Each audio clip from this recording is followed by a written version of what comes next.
gabi po sa inyong lahat. Ito, araw po ng ngayon, araw ng Huwebes. So, August 31. So, ngayon po, alas 8 na ng gabi, no? Meron tayong na-receive, mga kaibigan. Ito po ay panel gauge ng Innova. Okay. Shoutout po kay Boss Alpi, so from Las Piñas. So si Boss Alpi po ay pang ilang beses niya na po pagawa po sa akin yung mga panel gauge ng Innova, Fortuner. So Sir Alpi, maraming salamat po sa tiwala, no. Mga kaibigan, ito po blackout po ito. Ay linisin muna natin mga alikabok, no. So blackout po ito, pina-ship niya po sa akin ulit via Lalamove si Boss Alpi from Las Piñas. Maraming salamat po muli. So from Lalamove po yung nag-deliver kanina, na-receive po mga bandang alas 3 yata po ng hapon na-receive to, no? Pero ito po, kagagaling kong alam po kasi sa trabaho, kaya ito gabi ko po nagagawa. So okay, so sige, buksan na po natin para may test na po muna natin, no? So ito, cover, naka-clip lang po yan, gaya po ng mga vlog ko dun sa unang post ko sa YouTube. So ayan, madali lang po siyang tanggalin, no? Okay, so ganun din ito, no? So sabi po ni Sir Alpi na hindi niya po ito na-test, pero ite-test po natin muna dito bago po natin gawin, no? Ayan, okay. Yan. Ito, madali lang tanggalin to, no? Mga naka-clip lang siya doon sa mga unang mga makakita ng vlog ko. So, madali lang po tanggalin yan. Kung gusto nyo linisin, DIY. So, itong mga to po, meron na po akong mga instruction ito kung paano po yung pagtanggal. Check nyo na lang po doon sa mga naunang vlog ko sa YouTube, no? Okay. Ito po ay i-repair natin, plus papalitan na rin po yung ilaw. Kasi usually pag mga ganitong modelo, talagang ano na po ito eh. Talagang pag umabot na ng 10 years, mahigit 10 years, yung mga, although lahat po naman ng klaseng sasakyan, lahat ng brand, talagang bumibigay na po yung mga electronics parts. So kaya ito po. Yan, gagawin na po natin yan. Okay. Then ito, tanggalin lang po natin ito. Dalawang screw lang po yan, no? Dito sa likod. So, check muna natin. So far, okay, good. Wala naman po any problem dito. Hindi po siya na-repair. Hindi naman po siya nalubog sa baha. Okay. Yan. Aha! Tingnan natin, no? Okay. Yan.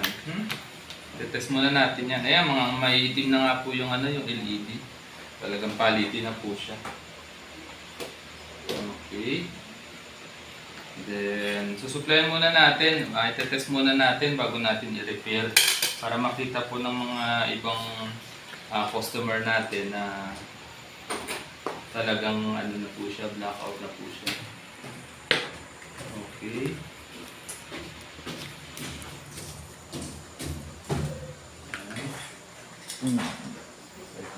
Suplayan muna natin. Okay.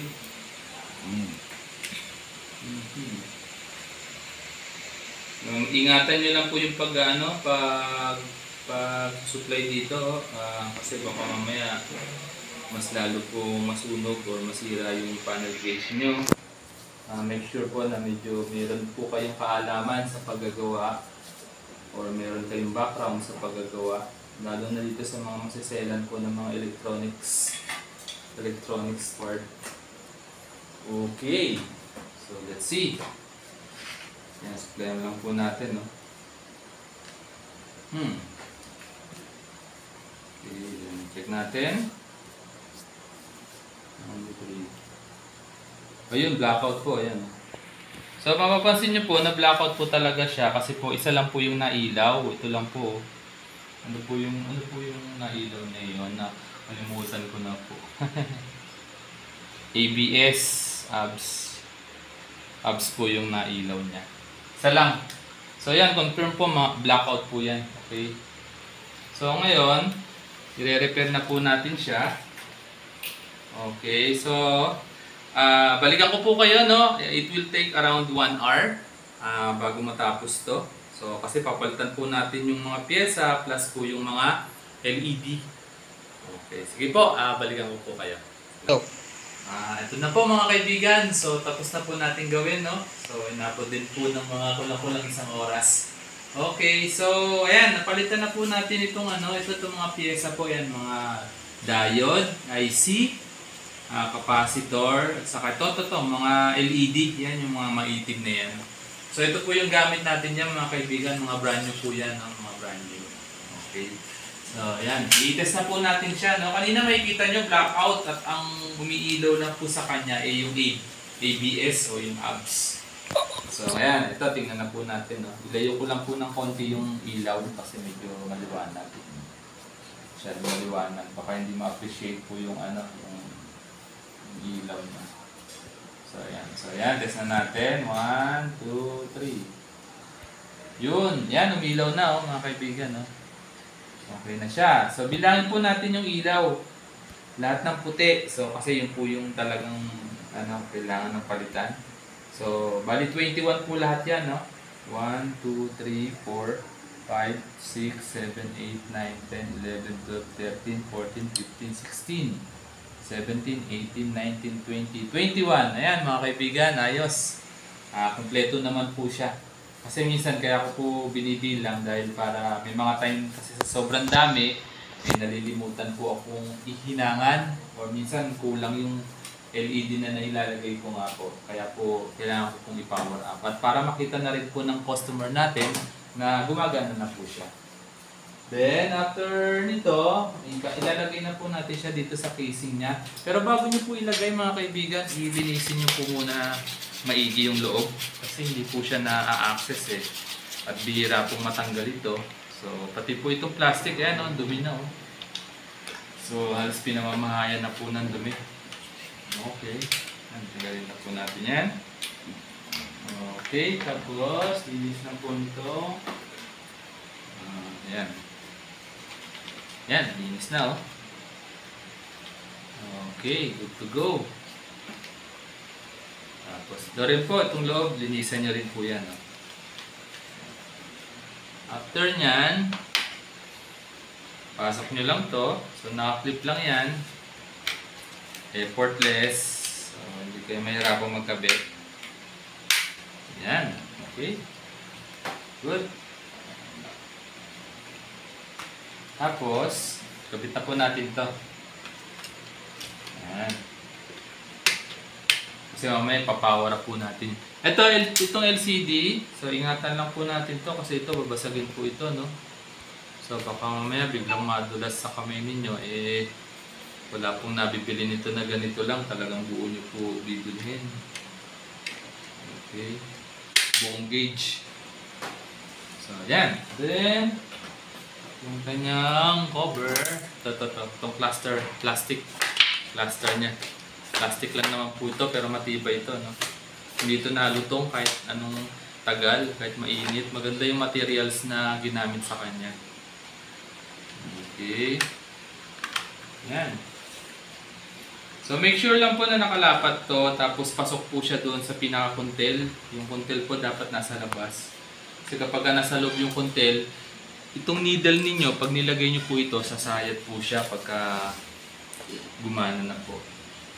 Okay, dahil itong maliit dito po sa temperature at saka sa fuel. So tapat nyo lang sa letter C. Itong isa sa letter E. Okay? Tapos, yan. Set nyo muna dyan, no? Sa setting niya. Sa original setting niya. Tapos itong malaki, ito ay sa gitna. Sa KMH. Okay. Huwag nyo masyado ikabaon kasi baka mapasobra yung baon ninyo. Sumayad naman dito sa dito sa plastic. So, ang tendency po nyon, pagka umanda rin sa sakyan, hindi po siya makakaangat or sasayad po siya. So, yan. Okay. Good. Oops, sumobra. So, para po makasigurado kayo na na walang sumasayad. So ikutin nyo lang po ito. Pakiramdaman nyo kung minasayad. Pag minasayad, iangat nyo lang po mga kaibigan. So yan. So wala naman po, okay naman po siya. So ilagay muna natin siya sa initial setting sa taas, no? Kasi po magka-calibrate po yan mamaya. Okay, then ito. Ito linisin din po natin ito mga kaibigan. Marami na yan. Okay. Yan. Okay. Yan. Tapos itong stick. Linisin nyo rin itong stick. Okay. Tapos, ito naman. Ito. Ito pinaka front cover niya. Linisin po natin ng acrylic cleaner para kumintab at magmukhang bago. Konti lang po, oh, banayad lang po yung pagka-apply nun para hindi maglawa or masyadong malangis para hindi kayo mahirapang linisin, hindi malagkit. Ayan. Ayan, okay. Ayan, bago na, oh. Pintab.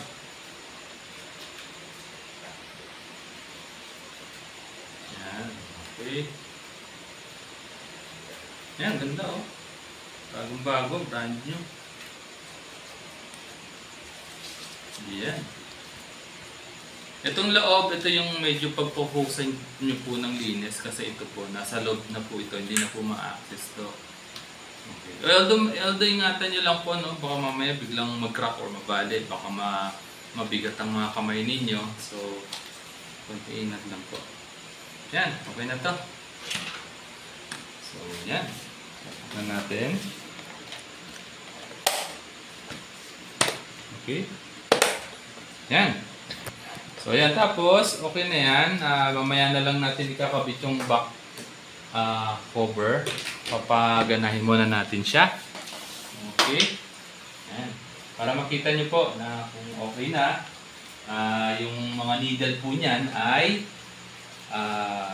bababa po, magre-reset po yan, magkaka-calibrate, bababa sa baba. Okay. So yan. Tingnan natin, no? Supplyan lang natin. Ulit. So magka-calibrate yung mga needle niyan, tapos iilaw na po yan. 1, 2, 3. Diyan. Yan, no? Yun, no? Okay na. Nag-reset na siya. Nag-calibrate na. Yan, ang linaw po mga kaibigan. Ganda ng kulay ng pagkaputi niya. Okay, good. Tapos ang odo niya ay nasa 156K. 156,228.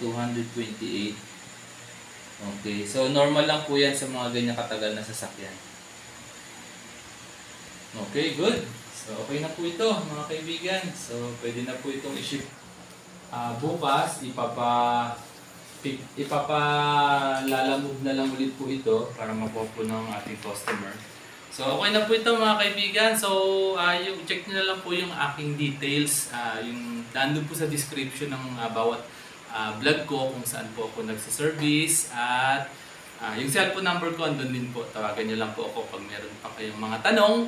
Lalo po yung mga taga-probinsya po natin, no? Maraming salamat po sa suporta ninyo. So muli, maraming salamat at magandang gabi po sa inyo lahat.